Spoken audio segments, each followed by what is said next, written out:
Ladies and gentlemen, welcome back to another episode here on Decidedly Vanilla with me, Selective Nutella. Heyo! And in this episode, you guys, we actually have a couple of things that I would like to take care of. The first thing is, I would like to show you something that I did off camera, and that is, well, in the two lava pits, I actually layered the surroundings of it with cobblestone and then a cobblestone half slab, and that is because, as you can also tell, which leads into the second thing, holy cow, and I mean that literally, we have a ton of cows. Off camera, I've been working on giving the cattle a breed job, so that way, even though we do have a small farm area right over yonder, we can at least have an alternative food source as opposed to just waiting for the watermelons to grow along with the wheat, because I don't actually have that much bone meal to use to grow them rather quickly. But in this episode, you guys, we actually have a couple things to do, and one of them, here is the list right as you can see. We have to go grocery shopping, we have to do a little more of a breed job on the cattle, then we have to prettify the tree chamber, and then build a potion house. However, we're not going to get to all of these in this episode. I would like to spread this out throughout the remainder of the week. It is currently the 5th of October, and I think for this episode, we're going to go grocery shopping. We're also going to do a breed job on the cattle, because I actually would like to talk to you guys just briefly about something that I've been meaning to talk to you guys about. And then we will conclude this episode by prettifying the tree chamber. So let me go ahead, get my monies, and I'll see you guys over at Farhaven. So, we are over at Farhaven, and the first thing I would like to do is stop by Rumi, I think that is how you pronounce his name. I remember I was in a Discord chat with someone here on the server, and I accidentally pronounced the name as Rummy, and I was corrected on that.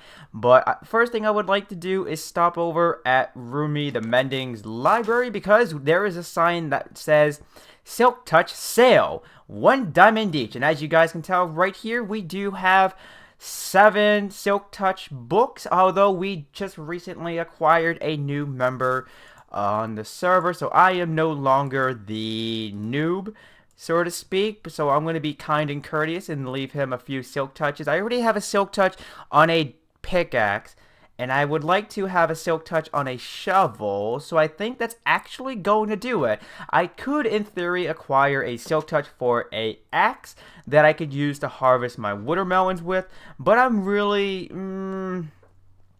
not really all for that. I mean, I'd rather just, when I see a watermelon, take out my axe that has Fortune 3 on it, and then go to town, so then I can acquire as many watermelon as I need at that moment. Although I guess one could say and possibly argue that it is good to harvest a whole watermelon and then save it for later to cut up. But next up, welcome to Pix's Fishy Business. Please leave orders in chest. So let's just go ahead and take a look at what this book has to say.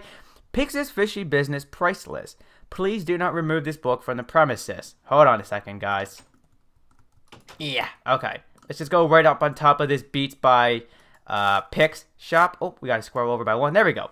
See overleaf for prices. That must be an Englishman thing to say, see overleaf. Fishing rod with mending. Lure 3, luck 3, unbreaking 3. The only rod you'll ever need. 4 diamonds. That seems pretty reasonable, actually. Rods with fewer enchantments available. Prices on request. And then page 3 of 4. An enchanted bow. Power 5, unbreaking 3, mending 5 diamonds. As above, with infinity 7 diamonds. No extra charge for punch/flame. Well, I do have a bow that has power 2, I think, on it, and it does have mending, and it already has infinity. So I'm not really going to take it. I'm not going to purchase one of those, and I don't think I ever would unless my bow were to go up in flames, God forbid. Then we have name tags. I actually seem to find a lot of those when I go caving and stumble across a mine shaft. So I'm good on the name tags. Various enchanted books available. Inquire for prices. Pufferfish. 16 for 2 gold. That seems rather cheap in my opinion, but okay. Saddles, 2 iron each. Well, I have diamonds on me. I don't have iron, and I would actually like to acquire a few saddles. So I think various enchanted books available. Now, I do actually have on a little notepad in real life the things that I need in terms of mending, and it says that I need a mending for a axe, a pickaxe, and then for 2 shovels, and then a sword. So if my math is correct, I need 5 mending books, and it says inquire for prices. So why don't we actually just go ahead on theater mode real quick, hop in here, and then let's return to theater mode. Let's go ahead and take the fishy business, and then let's go ahead and take our book and quill, and now let's just go ahead, scroll down, and I said 2 shovel, 1 pickaxe, 1 axe, and 1 for a sword. Although actually, you know what? Yeah. So 5 mending books would be nice. Please deliver overtime so I may pay for them. And then, oh good God, was there something else that I wanted to purchase from that? Oh yeah, I would also like to acquire, let's see, I would like to get, I have 2 skeleton horses over at the base, and then I also would like to have one for a pig. So I would also like to acquire 3 saddles and a fishing rod in one special fishing rod. And you know what? No, I'm good on the fishing rod for now. And then I guess I want to just sign this with VR. Yeah, there we go. And then I believe I just got to click done. I know I don't want to sign it because then that's going to prevent anyone else from being able to write in here. So 5 mending books. Okay. And let's just go ahead, prop this back into the chest, and let's make sure we have this correct. So I don't want a fishing rod. And then I don't want a bow. However, various enchanted books available and 2 saddles iron each. So, wait a minute. Please. Okay. Welcome to, please leave orders in chest. Alright, so I think at this point now, I just gotta wait for Pix to go ahead, deliver the goods, and then that's when I do my paying. So I will go ahead. It seems to be nighttime, and recording at night in real life and in game is always a no-no in my opinion. So I'm going to go ahead, I'm going to return over to the Raccoon Sanctuary, get some things ready for the next thing on our to-do list for this episode, and I'll see you guys in a moment. I done gone goofed, everyone.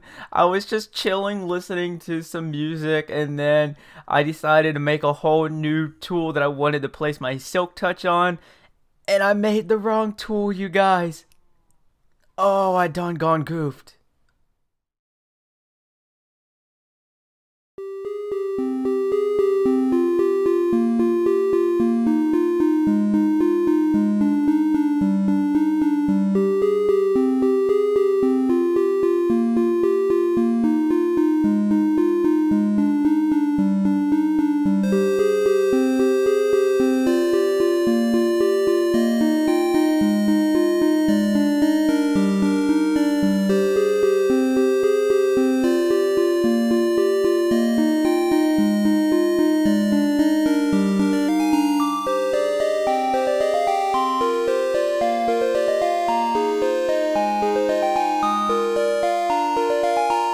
Alrighty then, let's go ahead and pay another diamond so that way we can acquire another silk touch.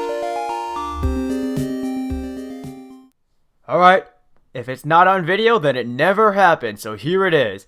I made a diamond shovel and I'm about to throw my silk touch on it, and bam! Is it just me, or does it seem like whenever you want to do one thing in Minecraft, it ends up becoming a mission from God that you may or may not be able to complete? Feel free to let me know your thoughts on that in the comment section. But we are now over at the automatic sorting system that Watermelon had built right beneath the tree farm. And as you guys may be able to tell, it is fully wired up. We have our chest labeled by yours truly. The top chest says oak, that contains logs, saplings, max, and leaves. Then we have our spruce that contains the logs and saplings, the fabulous birch that has the logs and saplings, and so on and so forth for the remaining variants of wood or trees that we could acquire, logs and such. But it doesn't look that appealing, does it? And after the well-received feedback from my job over at the Vault 2.0 that Watermelon had constructed at Farhaven, I think it's time to get my build on, work some magic, and see what I can do over here to make this look pretty full. And if I may have to contact Watermelon and possibly Kane83 down the line, but this railway passage, I'm not saying it's bad, but I hear a Zamble. But I think this railway passage could use a little touch up as well. Hello? Hello? Anyone down there? Anywho, I'm going to go ahead. I am going to get my build on, and I am actually going to play a segment that I had recorded earlier today, and that is of course of the brief little discussion that I would like to have with you guys. So for some reason I decided to go ahead and do a breed job on the cattle before even getting my OBS set up and ready to record. So at this point now, I'm just going to stand here in this open space that we're going to be building our brewing house in a later episode. But I want to just take this time to talk to you guys about something that is relatively important to me, may not be to other YouTubers or content creators or broadcasters, but to me it is, and that is interaction. Now, as of this moment, my Facebook fan page has been deleted. I did it myself, and that is because, one, I was not really active on it. The way I had it set up for any post to go out was if I were to send a post, if I were to make a post on Twitter, it would then carry over to the Facebook fan page. And for the people who liked the Facebook fan page, they did not seem to comment or post anything. And that being said, it was kind of like a desolated wasteland, so to speak. And as of now, at least, the only way you and I, viewer and content creator, can interact with one another is by you guys leaving a comment on a video and then waiting for me to respond at my next earliest convenience, or using a feature on YouTube where it's like a social media format where you go on the YouTuber's channel and there's a discussion panel that you can click on, and then you can post, and then obviously the YouTuber will see it, but anyone else who goes onto this discussion panel will be able to see it and comment themselves. It's a way in which you guys can stay where the videos are at and chat amongst yourselves, as opposed to leaving the source of videos to go to a third party such as Facebook, Reddit, Tumblr, Twitter, etc., and chat it up there. It's YouTube's way of trying to get you guys to watch more videos. In my opinion, I may be wrong, but hey, to each their own. But right now, again, the only way we can interact is through Twitter or the feature on YouTube that I just discussed. And I'm here to ask you guys, are you guys happy with that? With those forms of interaction? And if you aren't, then please, please, please, please, in the comment section of this video or on Twitter, let me know your thoughts and opinions, because I'm always down to try new things, and in this case, try new methods in which you and I can chat it up, whether it's something you're curious about an upcoming video and or live stream on Twitch, or something you thought was cool from a video that you wanted to talk to me about, get more of a in-depth understanding for how I approached the video, how I approached creating the content within the video, and so on and so forth. And that's pretty much it. So I'm going to go ahead. We're going to bring it back now to showing off what I did over at the automatic sorting system beneath KB Farms. So I'll see you guys in a moment. Well, it looks like another build job has been completed by yours truly, and I must say, I have outdone myself once again. But before I go ahead and show you what it is that I have done, I want to take this time to remind you that you are awesome.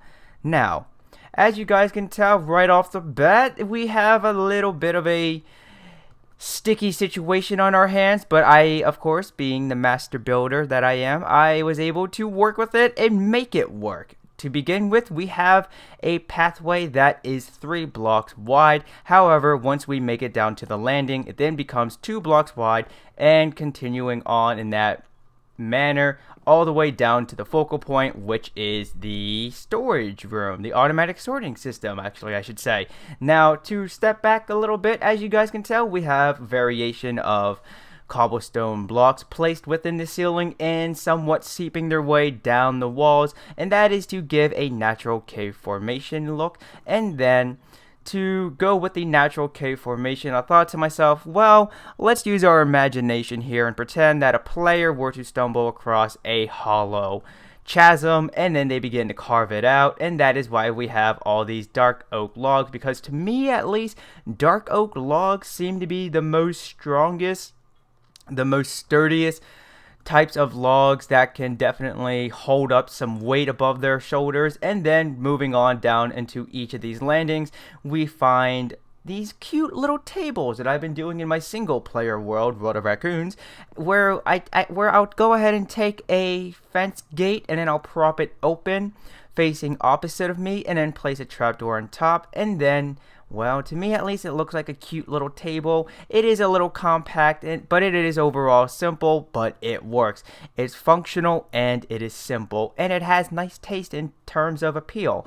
Then going back here, when it came to applying some light sources for each of these landings, I decided to carve out the 2x2 hole in the wall that you see here, place a single cobblestone wall with a torch on top, and then just to add some diversity into the stone surroundings, I took stone slabs and placed 2 on top of one another. So then we have something of an intricate little design to go with the little small compact table that we have here. But then moving down into the automatic sorting system room, this is where all the logs and saplings and other drops from the trees will make their way into. And then I thought to myself, well, say for example someone is low on food, or maybe they're low on health and they do not have any food to regenerate their health with, but they would like to transport their materials back to their base or place in which they are working in safe and soundly. Well, if they have an ender chest, which I think at this point everyone on the server does, I'm not sure, but if you don't, hit me up, fool. I got ender chests coming out of ender chest here. But I figured let's go ahead and prop down an ender chest so then they can store it right inside of there. And in the event that they would like to actually on the spot create any fence posts, fence gates, stairs, slabs, and so on and so forth, and they can do so, because right beneath this little cute compact table that we have right here, we have a crafting chest table, and then they can go ahead and store any leftovers that they may not want or need into this chest right here. And as you guys can tell, I have 6 ladders on me and a stick, so I'm going to go ahead and just toss those 2 in there. Anyone who comes by and would like 6 ladders and a single stick, you're more than welcome to take it. But everything that I had done over here, excluding the ceiling. Again, I was trying to go for a natural cave formation look, and that is what we have right here. A variation of cobblestone blocks scattered, and I would like to say randomized, but I did sit back and calculate where I wanted to place them, just to give it more of an aesthetic detail appeal, if that makes any sense to you guys. But unfortunately, that is all the time that I have for today. So in the event that you like what you see, then please give that like button a hug and subscribe for the latest buzz. And if you had a blast with a good laugh, then make sure you favorite this video and share with a friend or 2. But until next time, peeps, this is Vanillaraccoon. Peace out. How did I mess up my name?